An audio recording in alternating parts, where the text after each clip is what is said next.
μικρόβιο πρέπει να αποκτήσω μια λατέρνα. Έψαξα πάρα πολύ και τελικά μέσα από πολλή έρευνα και πολλή δοκιμασία και όλα αυτά κατέκτησα τη λατέρνα που περνούσε κάτω από το σπίτι μου. Την απέκτησα δηλαδή, την αγόρασα τότε, θυμάμαι. Αυτός ο άνθρωπος λοιπόν με παρέπεμψε στους δύο τελευταίους μεγάλους τεχνίτες που υπήρχαν. Μιλάμε για τη χρονιά 1991 που τελείωσα και το σχολείο. Λοιπόν, τότε υπήρχαν εν ζωή ο Αρμάος, ο Ιούλιος Αρμάος, ο γιος του μεγάλου Νίκου, βεβαίως, ο γιος του μεγάλου του σπουδαίου του Νίκου του Αρμάου, ο οποίος ήταν και αυτός, ο Τζούλιος ο Αρμάος, τεχνίτης λατερνών Σταμπαδόρος κτλ. Και στις Σέρρες ήταν ο Τάσος Γιώνης. Αυτοί οι δύο, οι οποίοι ήταν περίπου ίδιοι στην ηλικία, ήταν και οι δύο περίπου το 15 γεννημένοι. Λοιπόν, ξεκίνησα λοιπόν, πήγα να επισκευάσω τη λατέρνα μου γιατί είχε δουλέψει πάρα πολλά χρόνια αφού την αγόρασα. Πήγα στον Αρμάο που ήταν στην Καλιθέα και ήταν κοντά και βολικά. Δεν πήγα στις Σέρρες. Πήγα λοιπόν στον Αρμάο και ξεκινήσαμε να την επισκευάζουμε. Μου λέει ο Αρμάος λοιπόν, αφού σ' αρέσει και βλέπεις και καταλαβαίνεις πώς γίνεται το όργανο, γιατί δεν μαθαίνεις δίπλα μου να κάτσεις λίγο καιρό, να μάθεις τα βασικά, να μπορεί να τη συντηρείς. Γιατί είμαι και εγώ μεγάλος άνθρωπος, δεν ξέρω για πόσο θα μπορώ ακόμα να το υποστηρίξω. Και πραγματικά έτσι έγινε και πέρασαν 2,5-3 χρόνια περίπου, μέχρι τη χρονιά που ετοιμάστηκα να πάω φαντάρος το 1994. Είχα μάθει τα πάντα για το όργανο, ό,τι χρειάζεται να ξέρει ένας άνθρωπος για να μπορεί να το επισκευάσει και να το συντηρήσει. Το μόνο που είχε μείνει σε εκκρεμότητα ήταν η μεγάλη τέχνη του οργάνου, που είναι το πέρασμα των τραγουδιών μέσα, το σταμπάρισμα των τραγουδιών. Μου λέει λοιπόν ο Αρμάος, πήγαινε τώρα εσύ, μου λέει, πάνω στη θητεία σου να τελειώσεις και όταν γυρίσεις με το καλό θα κάνουμε και αυτό. Εντάξει, και εκεί μείναμε. Πραγματικώς φεύγω και στους 5 μήνες περίπου της θητείας μου 6, ο Αρμάος αρρωσταίνει και πεθαίνει. Τώρα τα παιχνίδια της μοίρας, πώς γίνεται, γιατί πιστεύω ότι ο Θεός δεν αφήνει κάποια πράγματα να πάνε χαμένα πολλές φορές, όταν υπάρχει κάποιο σχέδιο για να γίνουν κάποια πράγματα. Την ημέρα λοιπόν που μαθαίνω ότι απεβίωσε ο Αρμάος, ήταν η ίδια η ημέρα που ήμουν στη Ρόδο φυσικά ως φαντάρος και έρχονται οι μεταθέσεις μας. Οι μεταθέσεις των φαντάρων να φύγουν από τη Ρόδο και να πάνε σε διάφορα άλλα σημεία. Ήρθαν ομαδικές μεταθέσεις για τους περισσότερους και έρχεται μία ονομαστική αποκλειστική για μένα. Ο μοναδικός στρατιώτης που πήγαινε στις Σέρρες. Που βρισκόταν ο δεύτερος και τελευταίος πλέον τεχνίτης. Εν λειτουργία, κανονικός τεχνίτης εν ζωή, ο Τζιώνης ο Τάσος. Χωρίς να έχει μεσολαβήσει κάποιος. Χωρίς να έχει μεσολαβήσει κανένας είναι το θέμα. Πραγματικά, μόλις έγινε αυτό και το συνειδητοποίησα.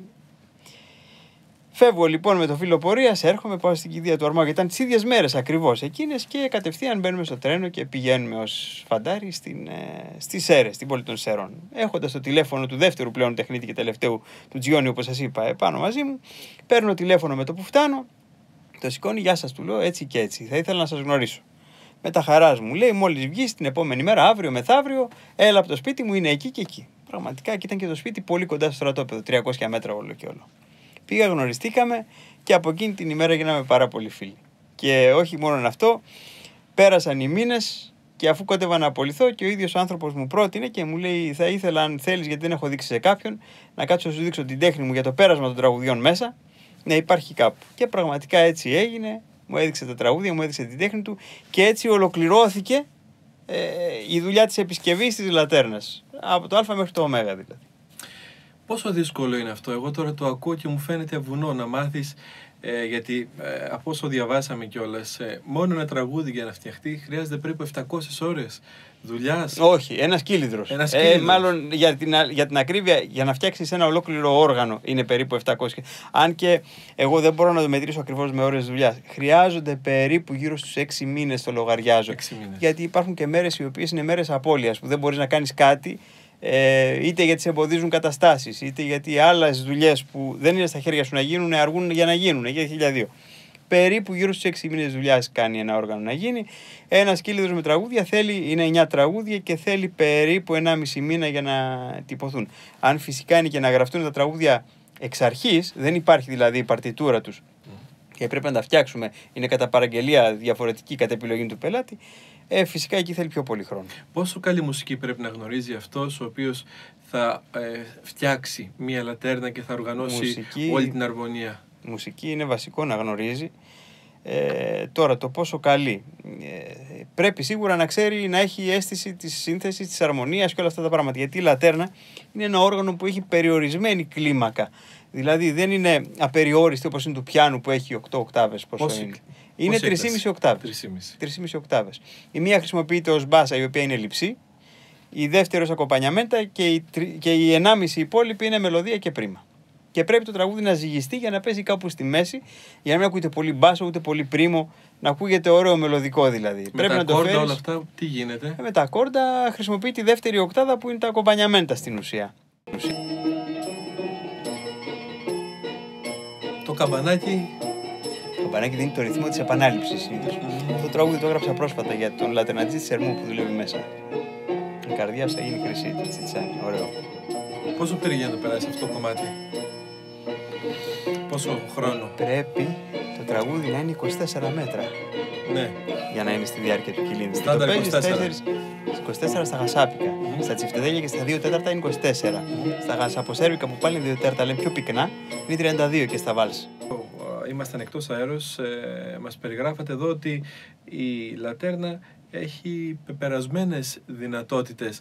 Δηλαδή, όσον αφορά το χρονικό όριο που μπορείς να γράψεις ένα κομμάτι. Για πείτε μας, να το καταλάβουν και οι ακροατές αυτό. Η λατέρνα λοιπόν είναι ένα τρίκ στην ουσία του κομματιού που θα περάσουμε μέσα. Δηλαδή, κάθε τραγούδι, φυσικά ανάλογα με το σκοπό που μπαίνει, τα περισσότερα τραγούδια που είναι 2 τέταρτα που χρησιμοποιούμε, είναι σε 24 μέτρα γράφονται. Σε 24 μουσικά μέτρα. Λοιπόν, αυτό είναι περίπου μια πλήρης, σαφώς, μια πλήρης περιστροφή του κυλίνδρου της, που είναι γύρω στα 45 δευτερόλεπτα. Αυτό θα το παίξουμε 3 ή 4 φορές και θα έχουμε ένα πλήρης τραγούδι κουπλέ ρεφρέν. Εν συνεχεία. Μετά έχει το μηχανισμό αλλαγής τραγούδιου που αλλάζουμε από το πλάι και πάμε στο επόμενο ή στο μεθεπόμενο, όπου θέλουμε να πάμε, σε κάποιο άλλο τραγούδι. Τώρα, ανάλογα με το τραγούδι που επιλέγουμε, είναι ανάλογα και τα μέτρα. Ας πούμε, ένα βάλς ή ένα χασαποσέρβικο είναι σε 32 μέτρα. Είναι πιο πυκνό το γράψιμό του. Ή ένα ζεϊμπέκικο είναι σε 12 μέτρα. Ή αναλόγως, ένα καλαματιανό είναι 17 μέτρα. Αλλά η βάση είναι τα 24 μέτρα στα περισσότερα τραγούδια. Τι συνήθως παίζετε στις λατέρνες από ρεπερτόριο? Συνήθως, βέβαια. Συνήθως θα σας πω τι γίνεται. Οι λατέρνες είναι καθρέφτης της εποχής. Συνήθως. Δηλαδή, στα πρώτα χρόνια που ήρθε η λατέρνα στην Ελλάδα, γύρω στο 1900 κάτι, 1908, 9, 10, που ήρθαν οι πρώτες λατέρνες στην Ελλάδα από την πόλη, τότε ήταν περισσότερο η παραδοσιακή τσάμικα, δημοτικά γενικά και σιρτά αρκετά. Μετά, συν το χρόνο που ήρθαν και οι πρόσφυγες από την πόλη, φέρανε πολλά σμυρνέικα, χασαποσέρβικα, κυρίως χασαποσέρβικα, χασάπικα, φέρανε τα τσιφτετέλια, φέρανε και άλλου τρόπου σιρτά τραγούδια μέσα και σιγά σιγά άρχισε και εμπλουτιζότανε. Φυσικά η λατέρνα εμπλουτίστηκε πάρα πολύ και με τα ευρωπαϊκά, βάλς, φόξ, ταγκό, πόλκες κτλ. Που ήταν στην εποχή 30-40 εκεί πέρα περίπου. Και έμειναν και αυτά μέσα στους κυλίνδρους της. Αλλά τα πρώτα ήταν πάντα τσάμικα, καλαματιανά, σιρτά. Τις τελευταίες δεκαετίες. Τις τελευταίες δεκαετίες. Εσύ με ευθύνουσα πορεία, έτσι δεν είναι? Ναι. Τι ακούγεται συνήθως? Δηλαδή στο κέντρο της Αθήνας που υπάρχουν αυτοί οι 2-3 ακόμα, αν είναι τόσοι. Κυρίως. Να σας πω τι ακούγεται, φίλε Γιώργο. Ακούγονται κυρίως χασάπικα, χασαποσέρβικα, λαϊκά τραγούδια, κάποια σιρτά οπωσδήποτε. Ένα βαλσάκι έχει σχεδόν κάθε λατέρνα μέσα. Μερικά ταγκό υπάρχουν. Συνήθως ακούγεται ένα πλήρες ρεπερτόριο. Οι περισσότεροι από τους πλανόδιους αλλά και τους ιδιώτες πια που μου ζητάνε έναν κύλινδρο με τραγούδια θέλουν ένα πλήρες ρεπερτόριο. Ξεκινάμε από κάνα 2 χασάπικα, χασαποσέρβικα. Πάμε σίγουρα ένα τσιφτετέλι. Πάμε μετά κάνα σιρτό. Βάλς, φόξ, ταγκό. Ίσως και ένα καλαματιάνο μερικές φορές. Πόσο μπορεί να χωρέσει? 9 τραγούδια. 9 τραγούδια έχουν όλες οι λατέρνες. Ανεξαρτήτου μάρκας, ανεξαρτήτου του μεγέθους. Δηλαδή είναι συγκεκριμένος ο χρόνος. Ο χρόνος είναι συγκεκριμένος, είναι μια πλήρης περιστροφή του κυλίνδρου οπωσδήποτε. Για να εκτελέσει ένα τραγούδι, το οποίο όπως είπαμε επαναλαμβάνεται κάποιες φορές. Αλλά τα όργανα έχουν μεγέθη όσον αφορά τον αριθμό των πλήκτρων. Έχουν κάποιες μικροδιαφορές. Δηλαδή, υπάρχουν λατέρνες που είναι με 33 πλήκτρα, είναι οι πιο μικρές. Και υπάρχουν και οι μεγαλύτερες που είναι με 42. Ο μέσος και ο μεγαλύτερος πληθυσμός λατερνών είναι με 37 πλήκτρα. 37 πλήκτρα. Που καλύπτει πλήρως την ανάγκη του οργάνου. Και αν θέλαμε να αναφέρουμε, επειδή υπόθηκε ότι από το 1900 αρχές του περασμένου αιώνα ήρθε στην Ελλάδα από την Κωνσταντινούπολη, αναφερθήκαμε σε κατασκευαστές, μπορούμε να προσθέσουμε και κάποια ακόμα ονόματα. Εγώ θα ήθελα να αναφερθούμε και στους πιο γνωστούς λατερνατζίδες της εποχής, μέχρι και τους τελευταίους που υπάρχουν σήμερα. Και εγώ επίσης, επειδή γνωρίζω ότι η γνώση σας είναι σε πολύ καλό επίπεδο, γνωρίζετε νομίζω σε επίπεδο διδακτορικού τη λατέρνα, αν μπορούμε να το πούμε έτσι, ποιοι είναι αυτοί οι οποίοι δεσπόζουν και στις ταινίες της δεκαετίας του 60 και του 70, αν είναι πράγματι λατερνατζίδες ή αν είναι και ηθοποιοί, γιατί ξέρουμε ότι έχουμε και αυτή την περίπτωση. Κοιτάξτε να δείτε, σήμερα παλαιοί παραδοσιακοί λατερνατζίδες, κατ' ουσίαν με εξαίρεση ένα άτομο που είναι στοιχείο και είναι μεγάλο σε ηλικία, δεν υπάρχουν. Είναι νεοσύστατοι οι περισσότεροι από αυτούς που έχουν.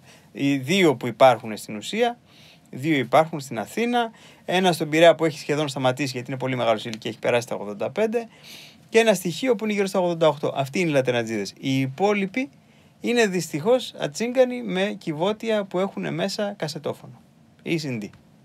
Πώς μπορεί να ξεχωρίσει αυτό και να μην πλανηθεί κάποιος? Αν κάποιος περάσει και ακούσει τον ηλεκτρικό ήχο που έχει μέσα η λατέρνα του πλανόδιου αυτού που δεν έχει πραγματική λατέρνα, θα το καταλάβει. Οι λατέρνες γνήσιες έχουν μεταλλικό ήχο, δεν έχουν ηλεκτρικό. Δυστυχώς αυτοί κάνουν ζημιά γιατί εξευτελίζουν το όργανο. Είναι πάρα πολύ άσχημο αυτό. Μερικά ονόματα να πούμε, θα το ήθελα πάρα πολύ. Βέβαια, υπήρχαν οι παλιοί λατερνατζίδες που τους πρόλαβα κι εγώ. Ήταν ο Δημήτριος Παπαμινάς στην Ερμού μέσα φυσικά και ο Σάββας Λιμναίος. Αυτοί οι δύο ήταν οι παλιοί από το 1940 περίπου μέχρι το 2000. Ο τελευταίος ο Σάββας πέθανε το 2015, πριν από 4 χρόνια. Επίσης, άλλοι δύο πολύ σπουδαίοι λατερνατζίδες που υπήρξαν. Ο ένας ήταν ο Χρήστος ο Δούκας με το παρατσούκλιο Θρούμπας που ήταν στον Γκάζι, στην οδό Περσεφώνης. Αυτός είχε λατέρνες και ρομβία και έβγαινε συνήθως με ρομβία, αλλά και τις Κυριακές πήγαινε στις περιοχές γύρω από τα πετράλωνα από εκεί με τη λατέρνα. Και άλλος ένας ήταν ο Ρίκος, ο Θόδωρος Νερατζάνης, ο οποίος φαίνεται ακόμα σε φωτογραφίες πολλές μέσα και σε βίντεο που ακούγεται ένας ψηλός έτσι με ένα άσπρο μουστάκι, ένας κύριος, ο οποίος και αυτός πέθανε γύρω στο 2003 ή κάπου εκεί. Αυτός ήταν δε φοβερός και στον τέφι. Συνήθως πήγαινε με τη λατέρνα πάντα στην πλάτη και είχε ένα βοηθό δηλαδή. Ο βοηθός αναλάμβανε τη λατέρνα και εκείνος έπιανε τον τέφι. Και με τον τέφι του ξεσήκωνε τον κόσμο όλο. Μαζεύονταν γύρω του κόσμος και λαός. Το θέμα του βάρους της λατέρνας που είναι κάτι πάρα πολύ σημαντικό, έτσι δεν είναι, και Νασιόπουλε? Το βάρος, βέβαια. Το βάρος ήταν και το βασικό εμπόδιο που η λατέρνα δεν έγινε λαϊκό όργανο στην Ιταλία από όπου ξεκίνησε στην ουσία. Να πούμε λίγο για την ιστορία. Ναι. Γύρω στο 1880 ένας Ιταλός ο οποίος ζούσε στην πόλη, ο Τζουζέπε Τουρκόνι, ο οποίος έχει και την πιο επιφανή και την πιο διάσημη μάρκα λατερνών κατασκευαστής, πήρε κάποιο όργανο ή κάποια όργανα, δεν είμαι σίγουρος, από την Ιταλία και τα έφερε στην Κωνσταντινούπολη. Εκεί πέρα λοιπόν άρχισαν να τα κατασκευάζουν, τα λύσανε και τα αντιγράψανε. Αφαίρεσαν όμως από μέσα κάτι. Αφαίρεσαν ένα σιδερένιο μαντεμένιο πλαίσιο που είχε η λατέρνα και δεν την έκανε εύκολη να μετακινηθεί. Την έκανε λοιπόν πιο ελαφριά, κατά 30-40 κιλά στην ουσία. Και έτσι μπόρεσε να διαδοθεί πολύ πιο εύκολα, μεταφερόμενη στην πλάτη με ένα τρίποδο ξύλινο. Λοιπόν, αυτό το πράγμα που το ξεκίνησε ο Τουρκόνης και κατασκεύαζε λατέρνες και είχε κάνει μια πολύ ωραία βιοτεχνία στην Κωνσταντινούπολη,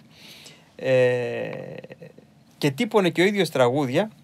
Κατ' επέκταση μετά όμως συνεργάστηκε με τον Ιωσήφ Αρμάου, τον πρώτο Αρμάου των οικογενειών, της οικογένειας Αρμάου.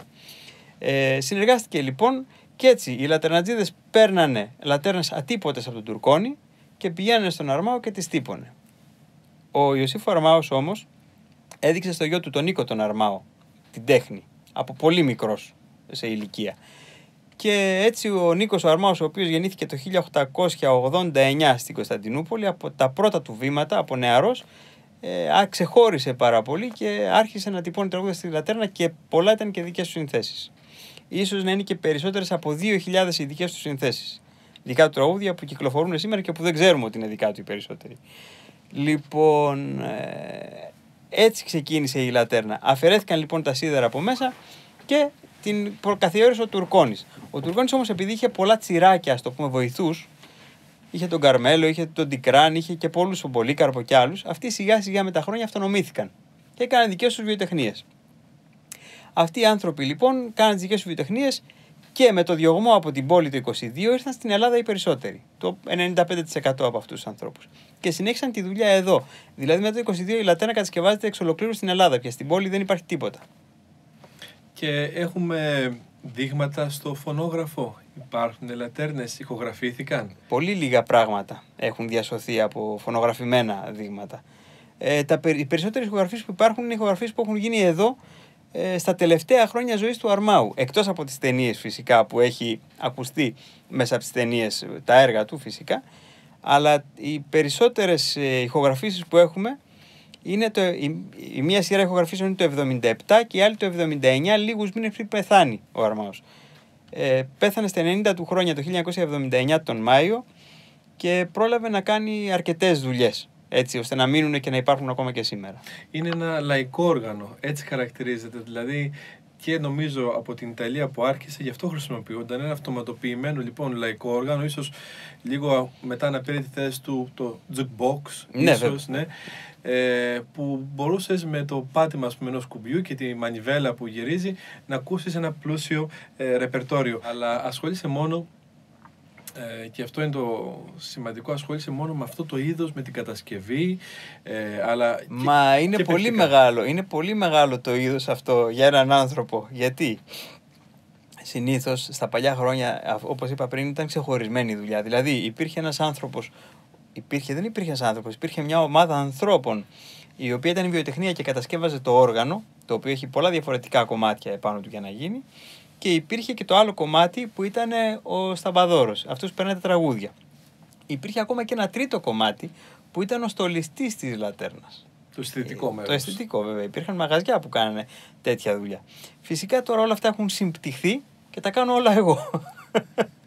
Από την κατασκευή του οργάνου εξ ολοκλήρου μέχρι το πέρασμα των τραγουδιών και μέχρι το φυσικά. Επειδή με ρωτάνε οι φίλοι ακροατές και κάποιοι ενδιαφέρονται και κάποιοι βέβαια θέλουν πληροφοριακά. Πόσο μπορεί να κοστίζει ένα τόσο βαρύ και τόσο δύσκολο στην κατασκευή όργανο, αν θέλει κάποιος να το προμηθευτεί? Από 7.500 ξεκινάνε οι τιμές για μια μέση λατέρνα. Περίπου εκεί είναι. Και μπορεί να φτάσει βέβαια. Αν θέλει κάτι πάρα πολύ εξεζητημένο, κάποιος κάτι πολύ περίεργο, σε άλλη ποιότητα ξύλου, σε άλλα πράγματα κτλ., μπορεί να φτάσουν και κανένα 2.000 παραπάνω ενδεχομένως. Το ζητάνε. Έρχεται κόσμος. Λίγος κόσμος, αλλά επειδή δεν υπάρχει κανείς άλλος που να κάνει αυτά τα πράγματα που να φτιάχνει, όσοι λίγοι είναι μερακλείδες ενδιαφέρονται. Πιο πολλοί ζητάνε την επισκευή, είναι η αλήθεια. Γιατί υπάρχουν πολλές λατέρνες οι οποίες όλες θέλουν θεραπεία. Οπότε στην ουσία από εκεί είναι το και θέμα. Είναι και ένα όργανο που ξεκουρδίζει αρκετά εύκολα, έτσι δεν είναι? Δηλαδή κάνουν οι στροφές. Έχει ξύλινη βάση καταρχήν και όσο πιο παλιό είναι το όργανο, τόσο πιο έχουν αρχίσει και έχουν πάρει τα σώματά τους δηλαδή λιγάκι και ξεκουρδίζεται πιο πολύ. Επίσης επηρεάζεται πάρα πολύ τη θερμοκρασία και από την υγρασία. Αν είναι σε πολύ σταθερό μέρος, είναι καλά. Αν όμως είναι σε ένα μέρος που επηρεάζεται πολύ από τη θερμοκρασία και από τις υγρασίες, τότε ξεκουρδίζεται σίγουρα. Θέλει τουλάχιστον 2 φορές το χρόνο κούρδισμα. Και εγώ ακούγοντας τα όλα αυτά, σκέφτομαι τους λατερνατζίδες της παλιάς εποχής. Σίγουρα θα έχουμε δει όλοι το λατέρνα φτώχεια και φιλότιμο, από το ένα χωριό στο άλλο, από το ένα πανηγύρι στο άλλο, ώρες ατελείωτες, με αυτό το όργανο στην πλάτη, 70 κιλά τουλάχιστον, πάντα το μοιράζονταν 2 και 3 άνθρωποι, μπορεί να υπήρχαν. Αυτό βέβαια συνέβαινε με όλους τους οργανοπαίκτες, αλλά εδώ το βάρος είναι δυσανάλογο. Βέβαια είναι. Είναι δύσκολο. Είναι δύσκολο. Οπότε ο λατερνατζής πρέπει να ήταν και αρκετά στιβαρός για να μπορεί να το σηκώσει αυτό. Γι' αυτό και τα τελευταία χρόνια οι λατέρνες μπήκαν πάνω στα καροτσάκια. Οι περισσότερες. Βέβαια δεν είναι τόσο γραφικό και τόσο αξιοπρεπές από την πλευρά του οργάνου σίγουρα, αλλά είναι πολύ πρακτικό για το πλανόδιο αυτό το πράγμα. Για αυτούς που ζουν από αυτό το πράγμα. Δεν είναι εύκολο να μεταφέρεις μόνιμα στην πλάτη σου ένα όργανο το οποίο είναι 70 κιλά. Και σήμερα δεν υπάρχουν και βοηθοί, συνήθως είναι μόνοι τους ο καθένας. Οπότε έχουν βρει τη λύση με τα καροτσάκια τα τρίκυκλα, μπαίνει πάνω η λατέρνα και προχωράνε έτσι. Εξαρτάται από το συνθέτη, τι θέλει. Κάποιων συνθετών τα τραγούδια ταιριάζουν πάρα πολύ εύκολα. Ας πούμε του Τσιτσάνι ή του Βαμβακάρη μπαίνουν πάρα πολύ ωραία μες στις λατέρνες. Φυσικά υπάρχουν και συνθέτες νεότεροι οι οποίοι είναι πάρα πολύ καλοί και έχω περάσει τραγούδια τελευταία, πριν μερικά χρόνια είχα περάσει του Σταμάτη του Κραουνάκη 2 τραγούδια, 2 πάρα πολύ ωραία τραγούδια, το «Αυτή η νύχτα μένει» και τα πιο ωραία λαϊκά, ένα χασάπικο και ένα ταγκό. Λοιπόν, το «Αυτή η νύχτα μένει» είναι ζεϊμπέκικο, αλλά επειδή η Λατέρνα δεν έχει πάρα πολύ καλή απόδοση στα ζεϊμπέκικα, γιατί είναι πάρα πολύ αργά και δεν αποδίδει τόσο ωραία το ζεϊμπέκικο, το κάναμε σε βαρύ χασάπικο ρυθμό και έτσι ταιριάξε πάρα πολύ ωραία. Εγώ θα ήθελα πάλι να επιστρέψουμε σε αυτούς τους αφανείς ήρωες, τους παλιούς λατερνατζίδες, για τους οποίους θρυλούνται και πολλά περιστατικά, γιατί και αυτή η δουλειά ήταν δύσκολη, αλλά ήταν και άνθρωποι της πιάτσας και της βιοπάλης και του μεροκάματου. Και όπως... Να σας πω κάτι, αυτό που ξέρω, ας πούμε, ειδικά ένα περιστατικό περίεργο ήταν με τον λατερνατζή της Χίου. Ήταν ο Μανώλης, είναι ο Μανώλης ο Σκριβάνος αυτός ο άνθρωπος, ο οποίος δουλεύει στη Χίο και κατά διαστήματα, μέχρι πριν κάνα 2 χρόνια, πήγαινε με το καραβάκι απέναντι και στη Μυτιλήνη. Πολλές φορές πήγαινε και στην Τουρκία με τη Λατέρνα σε διάφορους γάμους, γιατί τη ζητάνε πάρα πολύ. Ωστόσο, του έτυχε ένα περιστατικό αξιοσημείωτο σχετικά πρόσφατα.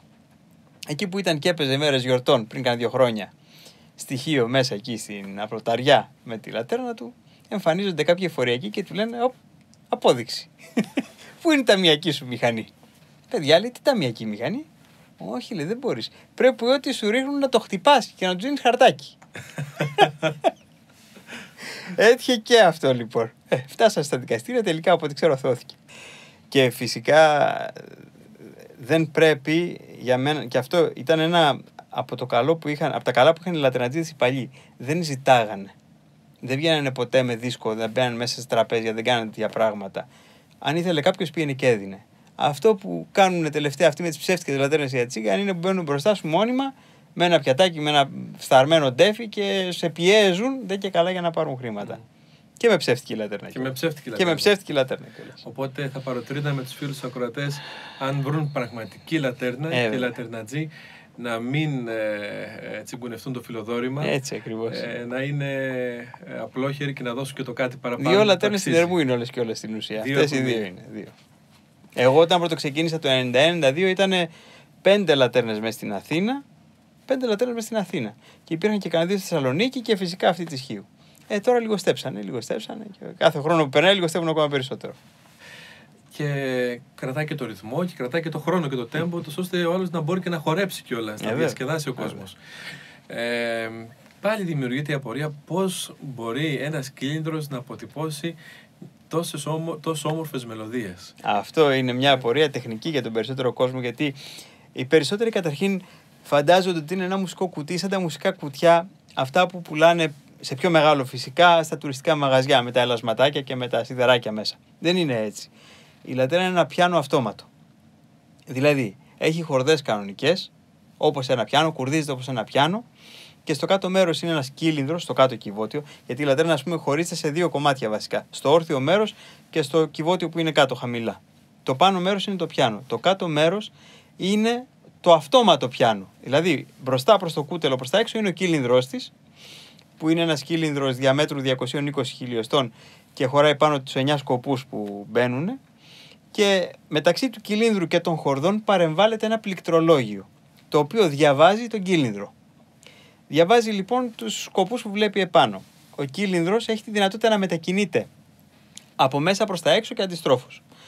Σε 9 θέσεις, ανάλογα ποια θέση θα επιλέξουμε και θα ασφαλίσουμε, πλέον αντικρίζουν τα καρφιά του κύλινδρου στα αντίστοιχα καρφάκια του πληκτρολογίου και διαβάζει ό,τι πρέπει να διαβάσει και το αποδίδει στις χορδές επάνω. Λοιπόν, είναι ημιαυτόματο όργανο, δεν είναι ακριβώς αυτόματο, γιατί παίζει ρόλο και η ταχύτητα του χειριστή. Μπορεί ένας χειριστής να σακατέψει ένα τραγούδι. Αν το παίζει πολύ αργά ή πολύ γρήγορα ή κοφτά, χωρίς η λατέρνα, τους χρόνους έχει δοσμένους μέσα της κανονικά. Δεν πρέπει ο χειριστής να επιταχύνει ούτε να καθυστερεί τίποτα. Πρέπει να έχει μια σταθερή, απόλυτα σταθερή ταχύτητα. Στο χέρι. Ακριβώς. Γιατί όλα είναι δοσμένα. Αν αρχίσει και το κάνει εκεί που παίζει αργά, το κάνει πιο γρήγορο, το επιταχύνει, χαλάει το τραγούδι. Γιατί χάνει το χρόνο του, που είναι δοσμένος κανονικά από την παρτιτούρα. Οπότε εκείνο που λέτε ότι δεν μπορεί να επέμβει δυναμικά ο χειριστής, Ο ρόλος του είναι ακριβώς να έχει μια σταθερή ροή στο χέρι. Μια σταθερή ροή στο χέρι. Πολύ σταθερή όμως. Είναι βασικό. Το χέρι είναι ξερό. Το χέρι δεν πρέπει να χρωματίζει τίποτα. Μόνο στο φινάλε του τραγουδιού, αφού θα το παίξει 3-4 φορές όσο θέλει να το παίξει, το τελευταία 2 μέτρα, ας πούμε, τα επιβραδύνει για να βάλει τον ακροατή στο κλίμα, ότι ξέρεις, το τραγούδι αυτό τελειώνει. Επιβραδύνει μέχρι που σταματάει. Ελαφρώς κιόλας, όχι πολύ δυνατά. Τώρα τα τραγούδια έχουν ένα ιδιαίτερο τρόπο που μπαίνουν στη λατέρνα. Δηλαδή, στο πρόσωπο της λατέρνας, μπροστά στο σημείο που είναι η μανιβέλα της, βάζουμε ένα χαρτονένιο στρογγυλό ρολόι με υποδιαιρέσεις επάνω. Για το μεν χασάπικο και τα 2/4 γενικά, οι υποδιαιρέσεις είναι 8. Και με τα μισά τους φυσικά. Για το ζεϊμπέκικο είναι 9/8. Για το καλαματιανό είναι 7. Μπαίνει διαφορετικό ρολόι κάθε φορά επάνω. Ή μπαίνει ένα ρολόι που τα έχει όλα ενσωματωμένα σε πιο μικρά ρολόγια μέσα. Αυτό λοιπόν, η μανιβέλα ευθυγραμμίζεται μπροστά. Θα τοποθετούμε ένα λεπτοδείκτη μεταλλικό για να ευθυγραμμιστεί και να δείχνει ο λεπτοδείκτης αυτούς τους χρόνους πάνω στο ρολόι. Έτσι λοιπόν, όταν θέλουμε να περάσουμε τραγούδια μες στη λατέρνα, καταρχήν ο κύλινδρος είναι κενός από καρφιά, είναι πεντακάθαρος. Του βάζουμε ένα ωραίο χαρτί, συνήθως ανοιχτό πράσινο, για να μην κουράζει στα μάτια για τις ώρες που δουλεύουμε, γιατί δουλεύουμε πάρα πολλές ώρες πάνω, και το άσπρο, όπως το χιόνι, κουράζει το μάτι. Λοιπόν, βάζουμε το πράσινο, το ωραίο, το καθαρό το χαρτί, μπαίνουν οι σφραγίδες στο αναλόγος και κατόπιν μπαίνει μέσα ο κύλινδρος. Κρεμάμε την παρτιτούρα μπροστά από τις χορδές και ό,τι χρόνο βλέπουμε από την παρτιτούρα που έχουμε γράψει, γυρίζοντας τη μανιβέλα, αργά και σταθερά σε συγκεκριμένους χρόνους, μεταφράζουμε το χρόνο που βλέπουμε στην παρτιτούρα δηλαδή σε χρόνο αξίας του ρολογιού. Και πατάμε τα πλήκτρα της λατέρνας. Κάθε πλήκτρο που πατιέται έρχεται πολύ κοντά στον κύλινδρο και αφήνει ένα σημαδάκι σαν τη μύτη της καρφίτσας.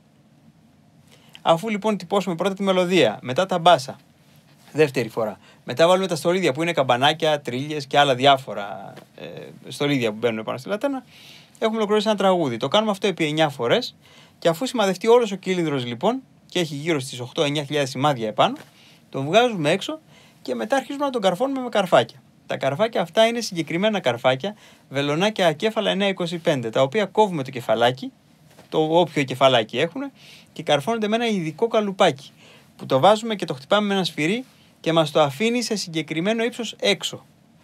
2 μορφής καρφιά μπαίνουν μέσα στη λατέρνα. Οι τρίλιες, που είναι τα συνεχόμενα που χτυπάνε σαν τρέμουλα, και τα μεμονωμένα καρφιά, οι πόντι. Οι μεν τρίλιες είναι 4 χιλιοστά και οι πόντι είναι 5 χιλιοστά. Το κάθε ένα είναι διαφορετικό. Πολύ δύσκολο. Αφού λοιπόν διαβάσουμε τον κύλινδρο όλο, τον έχουμε τυπωμένο, δηλαδή σημαδεμένο, μετά τον βγάζουμε, το βάζουμε πάνω σε ένα στάντ και αρχίζουμε και τον καρφώνουμε με καρφάκια. Αυτή η δουλειά μπορεί να διαρκέσει από 10 μέρες, μια εβδομάδα, αναλόγως. Και την εμπειρία και την ναι, βέβαια, και την ευχέρεια και τις ώρες δουλειάς φυσικά. Αφού λοιπόν τελειώσει το κάρφωμα, μετά βάζουμε τον κύλινδρο μέσα στη λατέρνα για να τον ακούσουμε και για να παίξει. Φυσικά δεν πρόκειται να παίξει. Γιατί από τη στιγμή που θα μπει μέσα, θα ακούμε πάρα πολλά φάλτσα. Γιατί μιλάμε για 10 χιλιοστού. Τα τραγούδια μετά θέλουν φιλτράρισμα. Δηλαδή, δουλεύουμε, παίζουμε και βλέπουμε ποια νότα χτυπάει φάλτσα. Αυτή κάνουμε όπισθεν μετά με ένα μηχανισμό ειδικό τη λατέρνα και το στραβώνουμε το καρφακί λίγο δεξιά ή λίγο αριστερά. Γιατί μπορεί κατά το κάρφωμα να έχει φύγει 1/10, 2/10 του χιλιοστού δεξιά ή αριστερά και να βρίσκει σε δίπλα τραγούδι. Αυτό διορθώνεται με αυτόν τον τρόπο. Αφού λοιπόν διορθωθούν και τα 9 τραγούδια τη, κουρδιστεί κανονικά η λατέρνα, μπαίνει μέσα ο κύλινδρος, γρασάρεται με λίγο γράσο που βάζουμε στα χέρια μας, ωραία, και είναι έτοιμη να παραδοθεί. Και άλλο Τσιτσάνης, είναι κλασικός. Τον αγαπάτε τον Τσιτσάνη? Τον αγαπάω και εγώ και η λατέρνα πάρα πολύ. Γιατί όμως συμβαίνει, βγαίνουν όμορφα τα κομμάτια του, οι μελωδίες του είναι πιο βγαίνουν όμορφα, είναι καλογραμμένες, είναι καθαρές, έχει τραγούδια, έχει πάρα πολλά τραγούδια καταρχήν, φυσικά έτσι.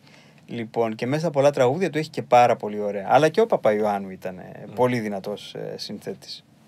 Και από όσο γνωρίζουμε η παράδοση συνεχίζεται, γιατί και ο Υιός Νασιόπουλος αγαπάει τη λατέρνα και συνεχίζει στα βήματα του μπαμπά. Έτσι δεν είναι? Τον εκπαιδεύω σιγά σιγά, κάνει μουσική, μαθαίνει και τον εκπαιδεύω σιγά σιγά, παρότι είναι μικρός, είναι γύρω στα 12 τώρα, τον εκπαιδεύω σιγά σιγά να μπορέσει να μάθει κάποια πράγματα για να υπάρχει και για μετά, πιο μετά, κάποιος που θα κάνει αυτά τα πράγματα. Μεγάλη δουλειά, μεγάλη δουλειά η συνέχεια και ευχόμαστε να ακολουθήσει και να ξεπεράσει ακόμα και το δάσκαλο. Μακάρι, αυτό είναι, γιατί οι δικές μου γνώσεις είναι σχετικά περιορισμένες οι μουσικές. Μπορεί να έχω την εμπειρία και είμαι πάρα πολύ τυχερός που διδάχτηκα από τους 2 τελευταίους, τους θρύλους της λατέρνας πραγματικά, δηλαδή τη δουλειά αυτή. Αλλά γιατί από κάποιον πρέπει να τη μάθεις. Αν προσπαθείς να τη μάθεις από μόνος σου, είναι μόνο παγίδες, δεν μπορεί να βγάλεις ποτέ άκρη.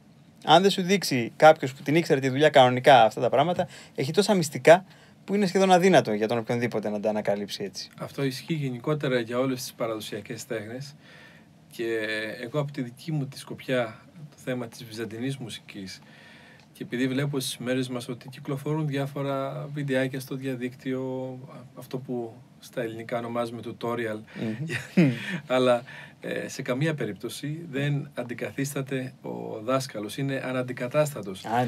Είναι μια τέχνη που, όπως πολύ σωστά ακούστηκε, μοίησης. Δηλαδή είναι τόσα πολλά τα μυστικά, τα οποία πραγματικά για να τα μάθει κάποιος, ίσως και μία ζωή δεν φτάνει. Πραγματικά. Εγώ νιώθω απίστευτα τυχερός πάντως, που πρόλαβα και έσω στο τέλος αυτών των ανθρώπων, τους δύο τελευταίους τεχνίτες. Και έτσι μπορέσαμε.